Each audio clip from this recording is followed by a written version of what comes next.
And yeah, then he said then he started like pinching her and saying, "Oh, how would you feel if your skin got peeled off What? and What? stuff?" What Oh, you the didn't hear heck? the first part of it. So basically, like this girl, she was going over his friend's house. This is like the 1980s, and she was waiting for her friend to come out or for her parents to allow her in, and she was like peeling bark off of a tree, and like some guy with long fingernails and like who like smell a lot like cigarettes like came up to her and started pinching her with like really long fingernails. I was like, "How would you feel if your skin was being peeled and stuff?"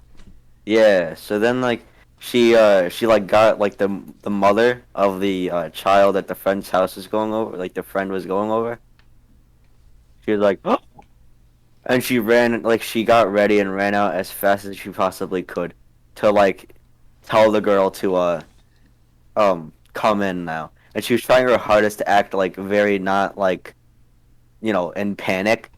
So then like the kid like the guy wasn't like gonna grab her and like bring her into the van.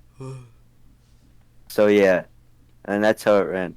And then like the friend's mom like called the girl that was peeling the bark's mom. And she told her about the entire story. Oh yeah, first she called the police. And yeah, she told her about the entire story, and then she called the police, and then like the police, they found the guy because for some reason he didn't move his van. He just went back in his van and just stayed in there again. Wow.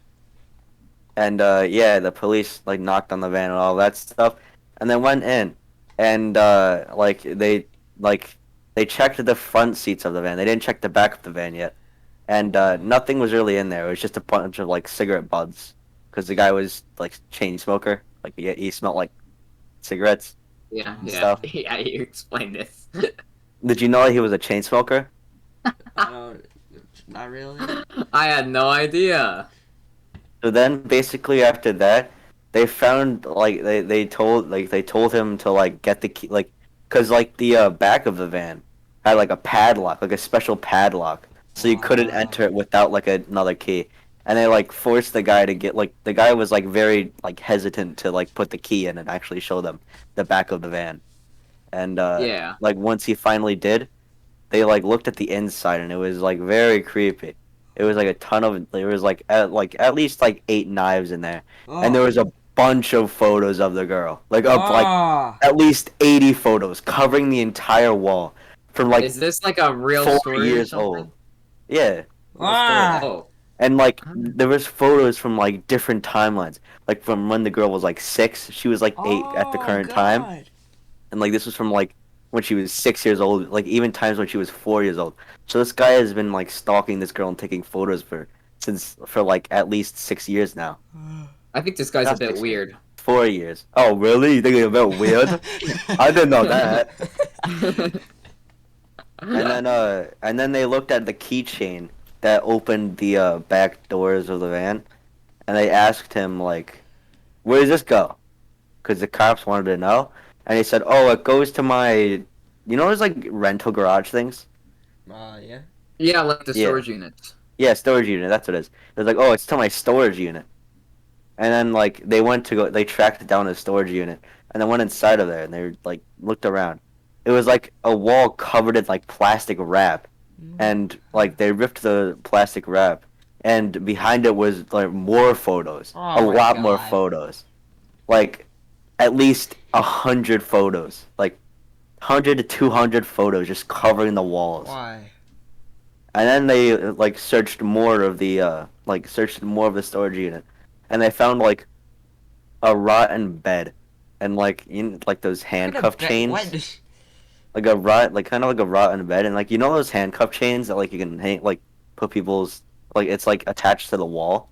I think so. Yeah, there was one of those like above the rotten bed, Oh. and like around it was like a ton of surgical stuff, Oh. and like it was more photos, and it had like the woman autonomy, like the like, and it like he was like researching a book about that and like Oh. matching the parts of the little girl It's to just that. like the movie Tusk. He's gonna turn her into a walrus. Why would you say that? Like, this is just like a disgusting story, and then you just say, "Oh, it's like Tusk. They're gonna turn into a walrus." You I gotta didn't like watch what the you just said. movie. And so yeah, then like they found out about all this stuff, and there was like the doctor's stuff all around. There was like wrenches and all that stuff. Just like like doctor's tools, Yeah. like surgeon tools. They Yeah. were Yeah, all surgeon. around the rotten bed as well. So like he was planning on like locking the girl in the rotten bed and like doing stuff to her. I guess. Hey, he's just a medical student. Yeah, Nothing to he's just a worry medical about. student, and he He was need, gonna he needs ask her if she practice. wanted to volunteer. Do And you want a like, nose job? Where It's free. do did you you want a hear nipple that? piercing? Yeah, where do you get this stuff from? How do you know about this? And then, well, the story's still going. And then, like, 30 years later, when she's like 40 years old, she's like, she tracks down like where the guy is, because the guy was obviously put into like an insane asylum for the rest of his life. Yeah. And she asks, Right. like, she tracks him down and finds his number. She calls him and she asks, like, you want to do an interview? Why? And like, Why I is it wanted to why? understand why you wanted to do this. And he would like agree to it. He was like, "Yeah, sure, I'll do it." This is when he stopped being insane because he was in an Oh. insane asylum. And he was like, "Yeah, sure." And then 2 days later, he killed himself. Oh. Oh, I He think did. He still didn't do was the insane. interview. He wasn't I think insane. he. No, I think he still was insane. No, he wasn't. He's dead now. Why did he do it? He's not insane. He's dead.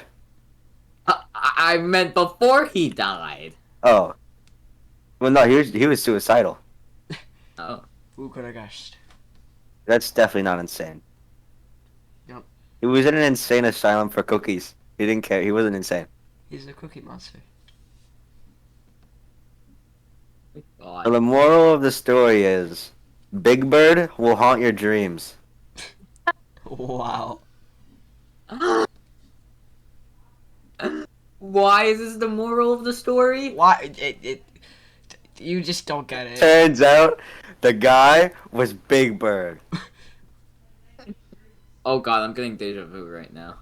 From what? Oh my god, I'm getting deja vu. What? How? Mason was the girl confirmed. No, that's not what deja vu is. Deja vu is the feeling of already experiencing the feeling, but you Yeah. never experienced You it have before. experienced the feeling. So it's not deja So you're vu. the girl. No, yeah, you're the girl. You think you have deja vu, Reincarnation. but you're No, reincarnation. You were the girl. No, no, no. Yeah, no. I have deja vu. a Oh, lot. you weren't the girl. You were the guy. Okay, No! No, I it's because of the long fingernails, isn't it? So now you're like remembering all of it. Oh. Shit, I do need to cut my fingernails tonight. Oh. Oh, so you remember. So why'd you kill yourself? We need this for a special interview. It'd be a funny story. Yeah. Mason. It's gonna was be on the like- new Family Guy episode.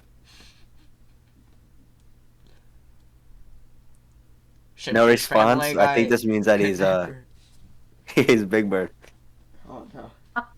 The massacre of 1973. Big Bird was Hitler all along. We all knew it. See, I wasn't crazy. Nobody believed me. Nobody believed me that I thought Big Bird was Hitler, but there it is. He Obviously, was. you would know. You want to hear another story? I don't think we